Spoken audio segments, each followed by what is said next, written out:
Okay, in this section, we're going to look at how to solve equations graphically, numerically, and algebraically. But before we talk about how to do it, let's talk about what solving means. So what does solution mean? So when we say find a solution to an equation. So solution means that, well, one thing you can say is the x-intercept of the graph. So it's where the graph crosses the x-axis. So that's one way to think about it. When you say the solution, it's where the graph crosses the x-axis. And so that also means if it's x-intercept, then that must make the y equal to 0. And so other ways of saying the same thing is you would say solution, x-intercept, which we already talked about. Another way to say it is zeros. So a lot of times you will see that find the zeros of the function. It's basically saying find the solution or find the x-intercept. Or sometimes they would say find the root. They all mean the same thing. So for example, this one is very easy, so we don't really need decimals. Y equals 2x minus 5. So it says find a solution. So remember, find a solution means find the x-intercept, find the zeros, find the root. Basically, essentially, what it's saying is when, what's the x value so that y is 0. And so what you want to do is just make y 0 and then you solve. Okay, so this is very easy. You add the 5 over, divide by 2. X is 5 over 2. What does 5 over 2 mean? That means it is the solution, it is the x-intercept, it is the 0, or it is the root. So they all mean the same thing, but at 5 over 2, it crosses the x-axis. In this problem, is it linear or nonlinear? It is linear because the variable x is first degree. So first degree means linear. Now, when you're trying to solve quadratic equations, so you have a few options, but let's kind of talk about quadratic a little bit. Quadratic means degrees of 2, so it's nonlinear. Remember, degrees of 1 means linear, 2 means nonlinear. So you have a few options. You can do factoring, you can do complete a square, or you can do quadratic formula. So let's try this problem, and we're going to try factoring first.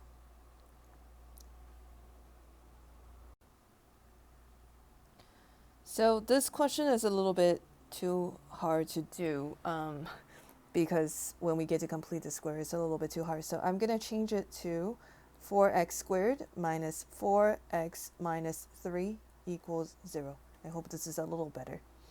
So the first thing is we're going to try factoring. And if you recall, use factoring, we would try to get it into a form like this, equal to 0, and then we solve. So this one, the leading coefficient is not 1. So what we want to do is try to solve it by using a little trick. So we know that quadratic is always in ax squared plus bx plus c equals 0 form. So what we're going to do is we're going to temporarily multiply a and c together. We're going to change the equation a little bit. So a and c, we multiply that together, we get a negative 12. So that's important because what you're going to do is you're going to look for two numbers that multiply together to get negative 12. When you add them, you get this middle number, negative 4. So let's think about our options. So we can get 1 and 12. 1 and negative 12, or negative 1 and 12. 2 and 6, so 2 and negative 6, or negative 2 and 6. 3 and 4, so 3 and negative 4, or negative 3 and 4. I don't think there's anything else. So out of all those options, we can see that they all multiply together to get negative 12. Which pair, the only pair, will add up to get negative 4, which is this b value. Which one? This one, right? So what we're going to do now is we're going to split this b part, which is the negative 4x, into 2x and minus 6x. So this is a trick to solve problems where the leading coefficient is not 1. So 4x squared plus 2x minus 6x minus 3 equals 0. Next, what we're going to do is we're going to group two of them together like this, and then we're going to factor out the leading coefficient. You see how here when I group the second one, the negative 6x and minus 3, what happens is that I took the negative and put it in the parentheses, so then I have to put a plus in between because I took the negative and then I shove it to the second one, second group, which means that there's no more signs in between 2x and minus 6x. So then I have to put a plus in between to kind of signify that these terms are still added together. Okay, so essentially, let me rewrite. 4x squared plus 2x, and then plus negative 6x minus 3. So those are my two groups. And then what I'm going to do is look at the group. And then we say, from the first group, what is the greatest common factor that I can take out of 4x squared and 2x? What is the biggest thing I can take out of 4x squared and 2x? That's the same. And so that's going to be 2x. So if I take out 2x, essentially what I'm doing is I'm dividing the first term by 2x. So then you ask yourself, what's left over? You're going to have 2x left over. If you divide 2x by 2x, what do you have left over? 1. Okay, so that's it. And then we're going to do the same thing with the second group. So minus 6x and minus 3. What is the biggest thing, the greatest common factor that you can take out of negative 6x and negative 3? Minus 3. So if I take out minus 3, what I'm doing is I'm taking this and divide by negative 3. So I get 2x. If I take negative 3 and divide by negative 3, I will get plus 1. Okay, notice how this is repeating. That is great. That's what we want to see. So when that is repeating, what we're going to do is take that out of both of the big groups. So this is one big group, this is one big group, and then 2x plus 1 is repeating, so I take that out. What I have left over is, so if I take that out, what I have left over is 2x. So I'm going to write 2x here. If I take 2x plus 1 out, I have left over minus 3. And now I have factored it. So this is a trick in factoring when the leading coefficient is not 1. So when the a, which is the leading coefficient, is not 1. If you have done it with other methods before, then, if that works for you, continue to do it. Okay, now that we have it in factor form, what we do is we set each factor equal to 0, and then we solve. Oops.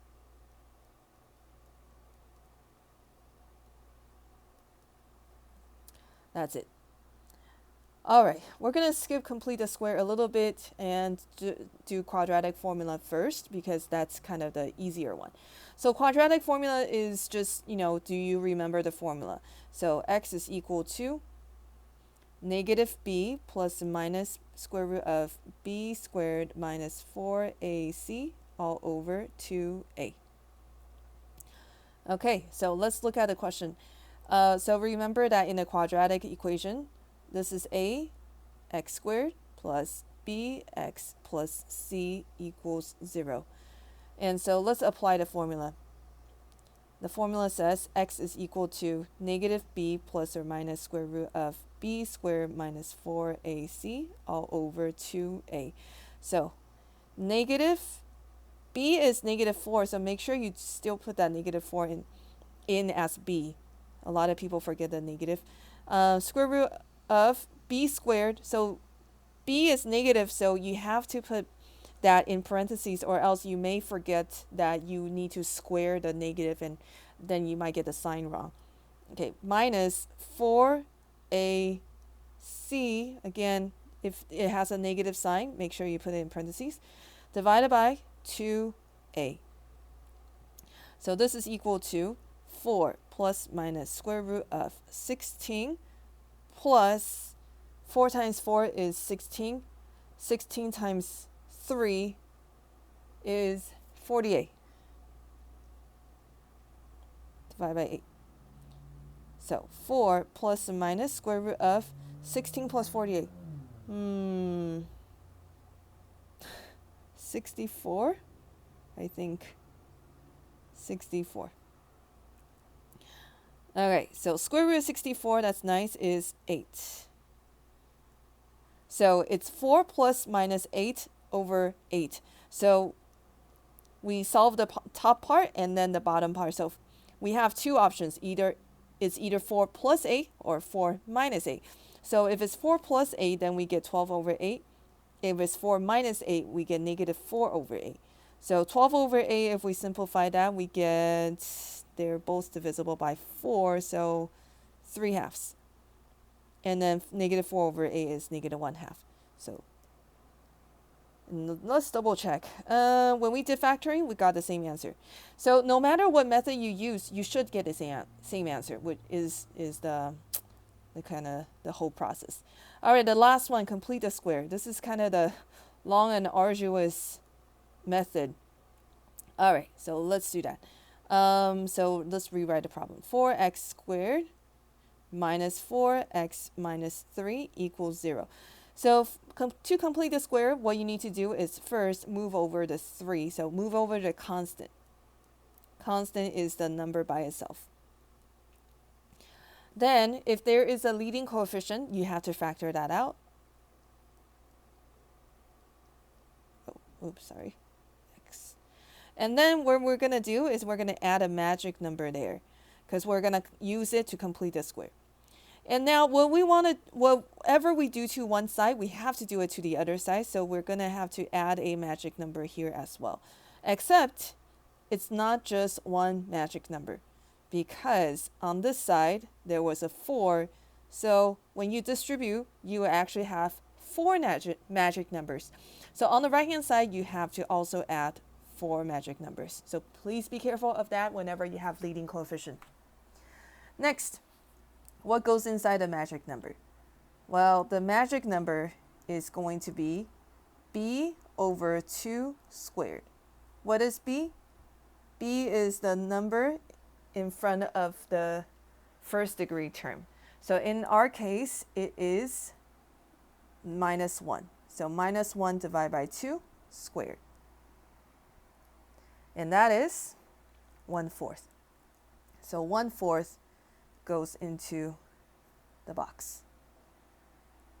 Lastly, or not lastly, second to the last part, we're going to factor and simplify. So we're going to factor this. Now you might say, I don't know how to factor that. I'm going to tell you a very easy way. The answer is it's always b over 2. So b over 2 was negative 1/2, so it's going to be x minus 1/2. Why is that? Because you're trying to complete a square, so you forced it to be a squareable factor, and that's why it always works. All right, on the right hand side, we have 3 plus 4 times 1/4. So that cancels, we get a 1, so this is going to be 3 plus 1, which is 4. Okay, last part, we're going to solve this. So we're going to first divide by our leading coefficients, so divide by 4. X minus 1/2 squared equals 1. The next thing is we're going to square root. So x minus 1/2 equals 1. Is that right? No. When you square root, you always have plus minus, so don't forget that. The last thing is add over the 1/2.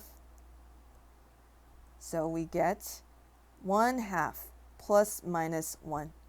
When you get to an answer like this, please do solve it when the numbers are small like this. So 1/2 plus 1 is 1.5 or 3/2. 1/2 minus 1 is minus 1/2. So No matter what method you do, you always get the same answer. All right, let's go ahead and practice.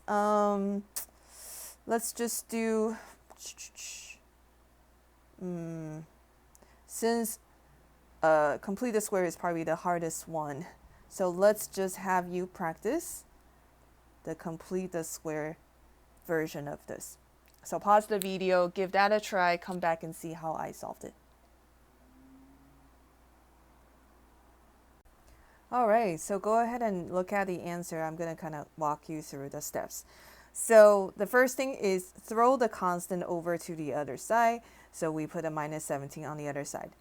Next, we're going to take out the leading coefficient first. So take out the 4, which means we're dividing each term by 4. So then we have left over with x squared and minus 5x.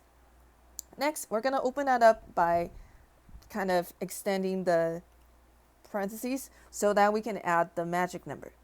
And when we add the magic number on one side, make sure you always add it to the other side. And then on the other side, we actually had to add 4 magic numbers because there was a 4 in the leading coefficient. Next, find the magic number. The magic number is always going to be b over 2 squared. In this case, b is 5, so it's, negative 5, so it's negative 5 over 2 squared, which we get 25 over 4. We put that inside the 2 boxes for magic number. Then we factor and simplify. Now when we factor that, it's a little bit tricky, so remember I said the trick is just remember it's always b over 2, which is negative 5 over 4. So we write this squared, x minus 5 over 2 squared. And the last part we want to do is just simplify. So 4 and this denominator 4 cancels, so we have a negative 17 plus 25, and that becomes a 8. And then we divide both sides by 4, we get x minus 5 over 2 squared equals to 2. Square root both sides, and we get x minus 5 over 2 equals, make sure you have a plus minus, square root 2.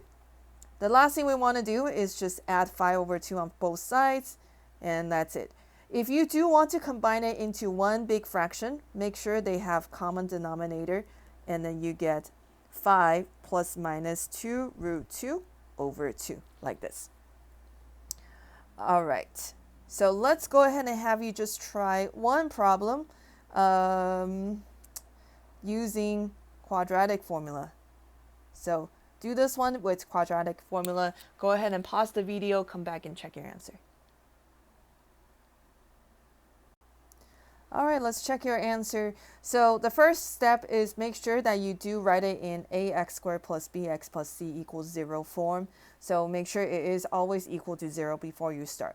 If it's not, you cannot use the quadratic formula. Next, make sure you set it up correctly. If there's a negative, make sure that you put it in parentheses. And then at the last part, square root 3 and square root 23 cannot add together because they're different radicands. So please be careful of that. That is the final answer. All right, the last part we're going to look at is what if the degree is bigger than 2? Then how do you find a solution? Well, if it's bigger than 2, we can look at some other ways of solving it in the next chapters, in the next few chapters. But if it's something that we still don't have a way of solving, then we're going to use our graphing calculator. So for example, this one, solve this. Well, this is not factorable, so what we have to do is we have to use the graphing calculator. So the question is, when is this equal to 0? Or another way to think about it is, when is y so let me kind of back up a little bit. You can think of the left-hand side as an equation. And what is that equation? It is y equals x cubed minus x minus 1. So that is one equation. On the right-hand side, we're basically saying that is the equation y equals 0. So when is the left-hand side function equal to the right-hand side function? And then we just use the calculator. Or for now, let's just use decimals to solve that. So what you can do is enter this in decimals and this in decimals, and then see where they intersect. So pause the video, give that a try, and then let's come back and look at the answer together. All right, let's go ahead and look at this decimals screen together. So notice how I entered in this equation, but I didn't enter in y equals 0. Why is that? Because y equals 0 just means the x-axis. So there was no need for me to graph that because I know that is the y-axis. So the question is really, when is the function crossing the y-axis? Well, it's crossing the y-axis at that point. That is 1.325 for x. So then the answer is 1.325. So that is really what the question is asking. When is this equation crossing the x-axis? So then we can do the same thing here. So if you have a function equals function, you can think of it as y equals absolute value at 2x minus 1, and then y equals 6. And graphically, we're basically saying, when is the absolute value graph crossing the line y equals 6? So let me just kind of draw this out for you. So 2x minus 1 absolute value really just looks like something like this. So absolute value graph shifted to the right by 1/2.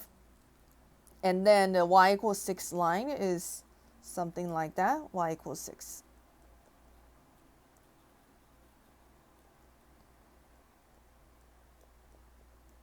So the question is, when are they crossing each other? Here and here. And if you want to double check what those points are, you can use decimals. I'm going to show you really quickly how to solve this algebraically. So pretty easy. You probably learned it already in Algebra 1, and this is just really quick review.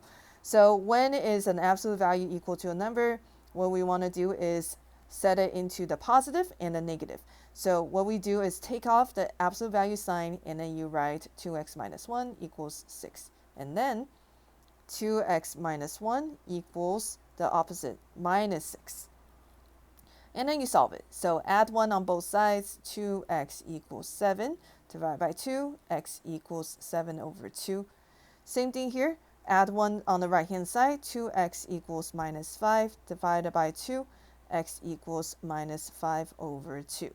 So those are the answers, and then if you check in decimals with the graphing version, you would also see that, the x values where they intersect are those same thing. Now, if you were to use a graphing calculator, I would definitely not graph two graphs like this. It's just a little bit too cumbersome. So then what we want to do is change this equation. What if I make one side equal to 0? Then it would be easier if I look at this one versus y equals 0. And then remember I said y equals 0 is just the x-axis. And so then what I would do is I'm basically shifting this down, and then I'm checking to see where it crosses the x-axis, and we would still get the same values, but much, much, much easier to find on decimals or some graphing calculator.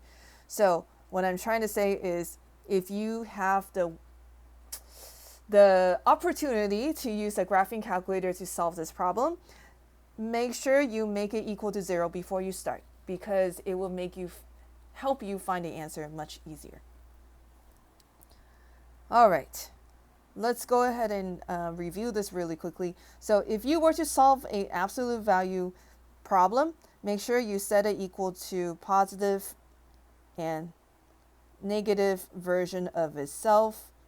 And then we'll talk about inequality later, so I'm going to skip that. You will solve it and then check the solution if you need to later.